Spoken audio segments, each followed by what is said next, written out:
നമസ്കാരം. ചോദ്യം ഉത്തരം പരിപാടിയിലേക്ക് എല്ലാ പ്രേക്ഷകർക്കും സ്വാഗതം.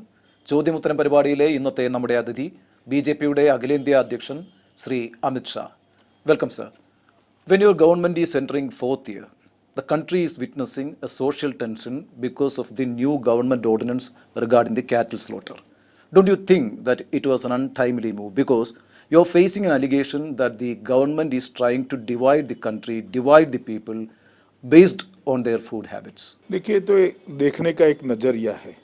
जहाँ तक 3 साल का सवाल है, 3 साल में ये सरकार ने काफ़ी कुछ ऐसा किया है जिससे देश का स्केल बदला है. 70 साल तक इस देश में 60% लोग 60% लोग ऐसे थे जिनके घर में फैमिली में एक भी बैंक अकाउंट नहीं था. 27 करोड़ बैंक अकाउंट्स ओपन किए गए और आज हिंदुस्तान के हर फैमिली में एक बैंक अकाउंट है. अब तक लगभग 12 करोड़ से ज़्यादा गैस कनेक्शन दिए थे. अकेले 2 साल में हमने 2 करोड़ से ज़्यादा गैस कनेक्शन दिए हैं और 3 करोड़ हम 19 तक दे देंगे. तो 5 करोड़ लोगों के घर में गैस पहुंचेगा. 4.5 करोड़ से ज़्यादा घरों में शौचालय पहुंचाने का काम ये नरेंद्र मोदी सरकार ने किया है. टॉयलेट्स पहुंचाने का काम. 7.26 करोड़ लोगों को मुद्रा बैंक का लोन देकर सेल्फ एम्प्लॉय करने का काम नरेंद्र मोदी सरकार ने किया है. हर रोज 23 किलोमीटर की एवरेज से नेशनल हाईवे बने हैं. इंफ्रास्ट्रक्चर के कई सारे प्रोजेक्ट्स गए हैं. आज इंडिया फास्टेस्ट ग्रोइंग इकोनॉमी है. बहुत सारे ऐसे काम हो. ठीक है, फिर भी फोर्थ ईयर में क्या हो गया कि एक अननेसेसरी कंट्रोवर्सी और an unwanted controversy has happened. नहीं, इसमें कंट्रोवर्सी क्या है?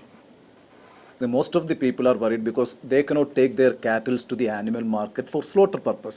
As you are well aware that this is going to directly affect 30,000 crore rupees industry, because the meat export will be affected, the leather industry will be affected, even a medical industry will be affected. सबसे पहले आपके मन में स्पष्टता होनी चाहिए, ये भारत सरकार का निर्णय नहीं है. ये सुप्रीम कोर्ट के एक ऑर्डर के तहत एक कमेटी बनी थी और एनिमल क्रूएलिटी एक्ट के अंदर इसकी धारा 38 सेक्शन 38 को तहत रूल्स बनाने के लिए सुप्रीम कोर्ट का ऑर्डर है और सुप्रीम कोर्ट के ऑर्डर के हिसाब से भारत सरकार ने इसको बनाया है. और दूसरी बात कि आप जो कह रहे हैं वो ये सारा नियमन हुआ है पशु मंडियों के लिए, कैटल मार्केट्स के लिए. इंडिविजुअल कैटल की खरीद फरोख्त के लिए, परचेज सेल के लिए कोई रिस्ट्रिक्शंस नहीं है और इसको गलत तरीके से पेश किया जा रहा है. Kerala Chief Minister Mr. Pinarayi Vijayan has categorically said that this ordinance is anti-secular, anti-democratic and anti-federal, and also he is planning to convene a conference of the like-minded chief ministers of our country. How do you see this move? आप मुझे जरा explain करिए, या तो आपने chief minister Kerala को पूछना चाहिए कि इसमें सेक्युलरिज्म कहाँ हर्ट होता है. Let us take the example of North India. Who is involved in this slaughter industry? Majority of the Muslims. No.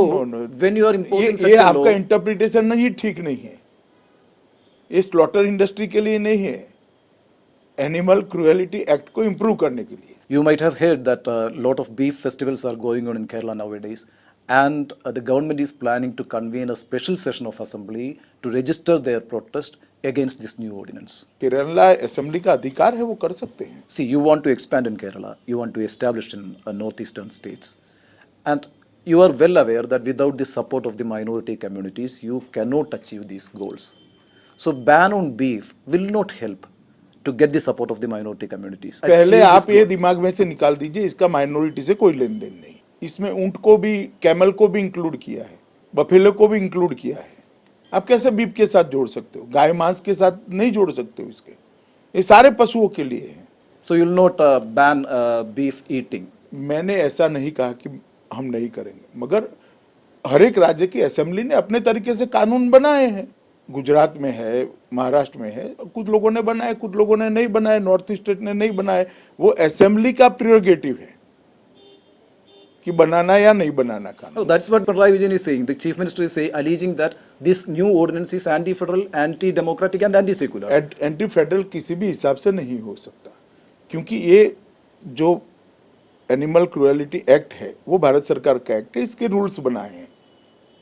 इसमें किसी के राज्य सरकार के अधिकारों का हनन नहीं किया गया है। But the Chief Minister of Kerala is convening a conference of like-minded chief ministers in our country. How do you see this move? This is purely politics, nothing else. इस देश में सबको, आप भी अंदर जाकर बैठ सकते हो और इतने ही जोश खरोश से बात कर सकते हो वहां पर आप भी जा सकते हो वहां पर, अगर वो अलाउ करे तो।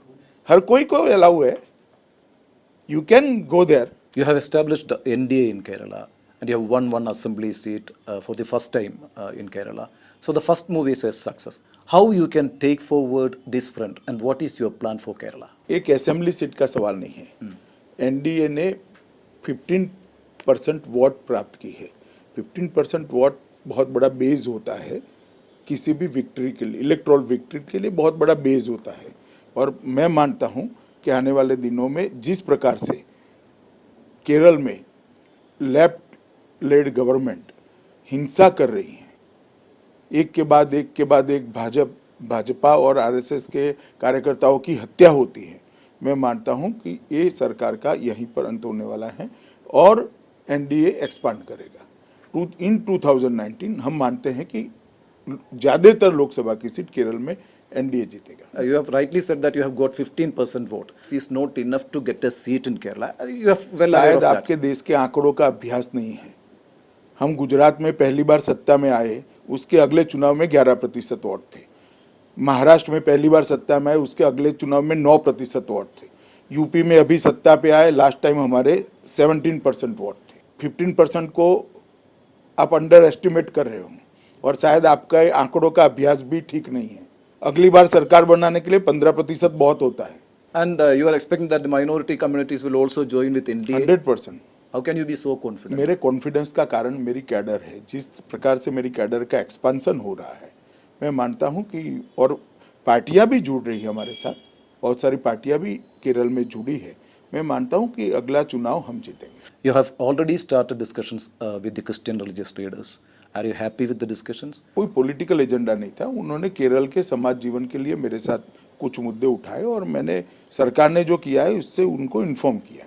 It is heard that you are also trying to rope in Mr. K.M. Mani's Kerala Congress. Is there any progress in that way? नहीं, इसमें हमने अभी तक कोई शुरुआत नहीं करी। Are you expecting that he will come? Because he is not in the UDF, he is not in the LDF. देखिए, वो उन पर निर्भर करता है, मगर अभी तक हमारी कोई बात नहीं हुई। But your NDA partners, there are some issues because they are not happy, especially the BDJS, because they haven't got any prominent positions in the central government's corporations or boards. Why you are late in taking such decisions? करेंगे भैया, हमारा आंतरिक मामला है। हम बहुत अच्छे से आज भी मीटिंग की है पूरे एनडीए की, सारे पार्टीज थी और सबने अच्छे माहौल में हमारी बातचीत हुई। But you are sure that you can sort out all these issues? 100%। Even though BJP is ruling the country, the state unit, according to my knowledge, is not happy. Because if they want to feel that the BJP is ruling this country, someone among them should also be in the cabinet. So do you have any plan to induct anyone from Kerala into Modi's cabinet? आपके पास report ठीक नहीं है, कोई ऐसी नाराजगी नहीं, मैं सबको मिला हूँ आज। Magar, are you ready to induct anyone from Kerala in the Modi's cabinet? वो अभी तय करना बाकी है, वो प्रधानमंत्री जी का प्रियोरिटी है। प्रधानमंत्री जी जब एक्सपांड करना चाहेंगे उस वक्त सोचेंगे इसको। You want to enhance the NDA. Which are the organizations you are targeting? Do you think that NSS will come to your fold? अभी बताना नहीं चाहूँगा, इस जंचर पर आपसे ये शेयर करना नहीं चाहूँगा। The first challenge Modi government is going to face is the president election due next month. Is your party ready to give a second chance to Mr. Pranab Mukherjee in his office? अभी हमारी party ने बैठकर राष्ट्रपति पद के प्रत्याशी के लिए चर्चा नहीं करी है। अभी हम कोई निर्णय पे नहीं पहुंचे। Opposition parties are pressing for a consensus candidate for the presidentship. Will your party and your government agree to this? अब हम अभी बैठकर चर्चा ही नहीं की है, मैं क्या बताऊंगा। As the BJP zoomed in on its own candidate, the names of Lok Sabha Speaker Sumitra Mahajan, ministers Venkaiah Naidu, Sushma Swaraj, Jharkhand Governor Draupadi Murmu, these names are doing around. You are media person, आप news के आधार पर दुनिया चला सकते हो, मुझे मेरी पार्टी चलानी है। जो पार्टी में चर्चा होती है इसके आधार पर ही चलती है। So अभी तक कुछ भी चर्चा नहीं की ना है जी। क्योंकि next month is the election and you haven't discussed मगर anything in आपको the क्या party. जल्दबाजी है भैया, हम कर लेंगे ना, हमारी पार्टी का मामला है। Jammu and Kashmir is again in the boil spot. The tension in the valley is increasing day by day. So, will your government talk to the all stakeholders, including Hurriyat Conference? जब तक हिंसा समाप्त नहीं होती, पथराव समाप्त नहीं होता, चर्चा करने के पर विचार भी नहीं हो सकता। Only after the end of the उसके बाद में terrorism or terrorist activities, उसके बाद में विचार हो सकता है। only when they stop the terrorist activities, you will talk. इसके बाद में विचार हो सकता है, टॉक नहीं। So, are you happy with the performance of the PDP, BJP government there in? Ji, But they are not able to contain the terrorist activities there. वहाँ की टेररिस्ट एक्टिविटी सिर्फ भारत के बाकी हिस्सों की तरह सिर्फ लॉ एंड ऑर्डर का प्रॉब्लम नहीं है। ठीक है। ये टेररिज्म से जुड़ा हुआ मामला है, साथ पड़ोसी देश के साथ भी जुड़ा हुआ मामला है, और 89 से आज तक बहुत बार ये अप्स डाउन आया है, इस बार भी आया है। इसको बहुत जल्दी कंट्रोल कर लिया जाएगा। The important criticism your government is facing is that our borders have become unsafe under the BJP rule. Our internal security and our external security is under threat. For example, Uri and Pathankot. अभी भाजपा सरकार आने के बाद आतंकवाद को control करने के लिए जितने कठोर स्टेप उठाए गए, इतने कभी नहीं उठाए गए, और सर्जिकल स्ट्राइक भी उसमें से एक कदम था। Don't you think that a short spell of president rule in Kashmir will do good? इसकी चर्चा इस तरह के इंटरव्यू में नहीं हो सकती। ये गंभीर प्रकार का देश के हितों के साथ जुड़ा हुआ मसला है, ये कोई इस प्रकार के इंटरव्यू में बहस नहीं हो सकती। Now the Modi government has entered the 4th year. How do you assess the performance of the government? देखिए, हमने देश के अंदर स्केल बदलने का प्रयास किया है और स्केल बदलने में हम सफल रहे हैं। ये देश में 70 साल की आज़ादी के बाद करीब करीब 18,000 गांव ऐसे थे जहां बिजली पहुंची ही नहीं थी। हमने 3 साल के अंदर 13,000 विलेजेस में बिजली पहुंचाई है, इलेक्ट्रिसिटी पहुंचाई है, और 2018 के पहले सभी गांवों में पहुंचा देंगे। 7 करोड़ घरों में टॉयलेट पहुंचाने का लक्ष्यांक रखा है। 4 करोड़ से ज़्यादा घरों में टॉयलेट पहुंच चुका है। लगभग सब घर में बैंक अकाउंट पहुंचाने का काम हमने समाप्त कर दिया है। लगभग 7.5 करोड़ युवाओं को रोजगारी देने का काम हमने समाप्त किया है। इस प्रकार से बहुत सारी समस्याओं को एक बड़े स्केल में चैलेंज के रूप में स्वीकार कर नरेंद्र मोदी सरकार ने उसको समाप्त किया है। और मैं मानता हूं कि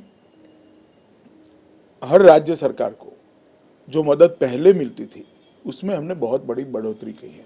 जैसे मैं केरल का आंकड़ा आपको बताना चाहता हूँ कि 13th फाइनेंस कमीशन में केरल को 33,368 करोड़ रुपीस मिलते थे। 14th फाइनेंस कमीशन में 98,912 रुपीस मिलेंगे। तो 3 time increase in 5-year plan. इसी तरह से मैं ये शेयर इन सेंट्रल टैक्स की बात कर रहा हूँ। ग्रांट इन एड्स में 5,476 करोड़ रुपया, मतलब 5,476 करोड़ रुपया मिलता था। इसकी जगह 14th फाइनेंस कमीशन में 17,968 17,968 करोड़ रुपीस मिलेगा। ये फिर से एक बार 3 टाइम बढ़ोतरी करी है। रेवेन्यू डेफिसिट की ग्रांट कुछ नहीं मिलती थी। केरल को अब 14th फाइनेंस कमीशन में 9,518 करोड़ रुपया रेवेन्यू डेफिसिट ग्रांट मिलेगी। लोकल बॉडीज का ग्रांट लगभग 2732 करोड़ रुपया 2,732 करोड़ रुपीस था। उसको बढ़ाकर 7,632 7,632 करोड़ रुपीस किया गया है। तो सिर्फ ग्रांट की बढ़ोतरी ही गिन ले तो 1,00,000 करोड़ रुपया का ग्रांट 5 साल में ज्यादा, मतलब per year 20,000 crore rupees Kerala को ज्यादा मिलेगा। मैं सिर्फ ग्रांट कह रहा हूँ, इसमें कोई प्रोजेक्ट्स की बात नहीं कर रहा हूँ। तो भारतीय जनता पार्टी की सरकार में, एनडीए की सरकार में स्टेट का शेयर हमने लगभग 3 गुना लगभग हर राज्य का बढ़ाया है। मैं मानता हूँ ये बहुत बड़ी उपलब्धि है। और ये सारे प्रोजेक्ट्स मैंने जो गिनवाए वो भी बहुत बड़े बड़े प्रोजेक्ट, कंपेरेटिवली लगभग 3 टाइम मोर अमाउंट प्रोजेक्ट्स के लिए भी लगाई गई। There are number of criticism you are facing. One important criticism is that the GDP rate is coming down. The GDP growth is coming down. The Make in India lion is failed to roar. Farmers' death is increasing. And unemployment is also increasing. These are the main criticism you're facing in the fourth year of your government. जब अटल जी की सरकार थी तब GDP 8.8 था, 8.4 था। Economist Manmohan Singh सत्ता में आए, 10 साल तक उन्होंने प्राइम मिनिस्टर रहे, वो 8.4 से 4.4 रख कर गए और 4.4 से आज 7.1 है। किस तरह से डिक्रीज हुआ है मेरी तो समझ में नहीं आता। Nowadays, you are giving more importance to northeast states. East Tripura, ruled by CPM, is your next target. हाँ हाँ, हम जीतेंगे त्रिपुरा में, बहुत अच्छे से सरकार बनाएंगे। Next year, Karnataka, Gujarat, Madhya Pradesh, Chhattisgarh, Nagaland, Himachal Pradesh, Meghalaya, all these states are going for elections. Getting a massive mandate in the recent assembly elections, especially in UP, are you sure that you can take forward the same momentum in the coming election also? मुझे इसमें दिक्कत नहीं लगती क्योंकि जितने भी सर्वे 3 साल के काम के बाद हुए हैं देश में, अलग अलग एजेंसियों ने किए हैं, अलग अलग मीडिया ग्रुप्स ने कहे, सब लोग ये कहते हैं कि बीजेपी और एनडीए 400 को क्रॉस करेगा। In the 2019 election? As on today, As on today? आज का सर्वे 3 साल के बाद का। Okay, fine. And what about the coming assembly elections in Karnataka, in Gujarat? देखिए in कर्नाटका Himachal? में अभी काफी देर है, गुजरात और हिमाचल में हमारी पोजीशन बहुत अच्छी है, हम निश्चित रूप से वहाँ सरकार बनाएंगे। In the next parliament election, are you hopeful that you can win at least one seat from Kerala? देखिए मेरा अंदाज है, मैं आपको बताता हूँ, आप कितने केरला की जनता में जो परिवर्तन हो रहा है इससे कितने नजदीक है मुझे मालूम नहीं है, मगर केरला में हर 2 महीने में आता हूँ, मैं आपको मेरा अंदाज बताता हूँ, मेजोरिटी ऑफ सीट हम जीतेंगे। What is the logic behind that? What is the logic behind that confidence? Logic ऐसे नहीं होता, लॉजिक जो जनता के बीच में घूमते हैं उनको दिखाई पड़ता है, और हम 42 सीट थे यूपी में हमारे पास, Yeah, आज 325 है। True. What is logic behind it? UP में हमारे 18% वोट था, आज 40% वोट हुआ है। What is logic behind it? मेरी पार्टी एक्सपांड कर रही है भैया, और जनता हमारे साथ है, और जिस तरह से हिंसा की राजनीति लेफ्ट पार्टीज ने यहाँ चलाई, उखाड़ कर फेंक देगी केरल की जनता उनको, टेक इट फ्रॉम, उखाड़ कर फेंक देगी, दूरबीन लेकर दिखाई नहीं पड़ेंगे, बाइनोक्यूलर लेकर ढूंढने पड़ेंगे कहाँ गए।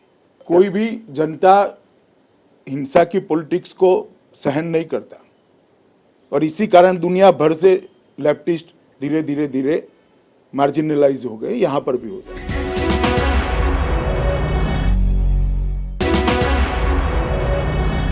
Kerala is witnessing a number of political killings nowadays, and it is increasing day by day. And in almost all incidents, on the one side is CPM and on the other side is the BJP. So Kerala people are really fed up with this situation.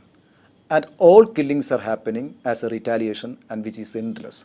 So will you control your party cadres from committing such heinous act?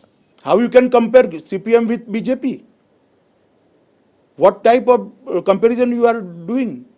कितने लोग मरे हैं CPM के? 13 our worker killed. और who is in power? Control करने की जिम्मेदारी किसकी है?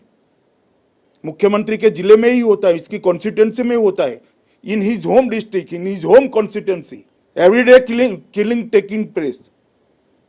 Forget BJP CPM, he is responsible or not? He is responsible because he is CM. How we are responsible for law and order situation in Kerala? There was a controversy recently about the position the governor has taken in Kannur incidents. And the BJP leaders were openly criticizing the governor, and even some of your leaders were demanding the resignation of the governor. Do you support this view? It is prerogative of every political party to make made opinion regarding governor's role. And it is to Home Minister to take cognizance of that opinion. I am not supporting that, but it is prerogative of every political party to criticize any constitutional functioning role. Thank you very much for sharing some time with Nadu News. Thank you very much. Thank you.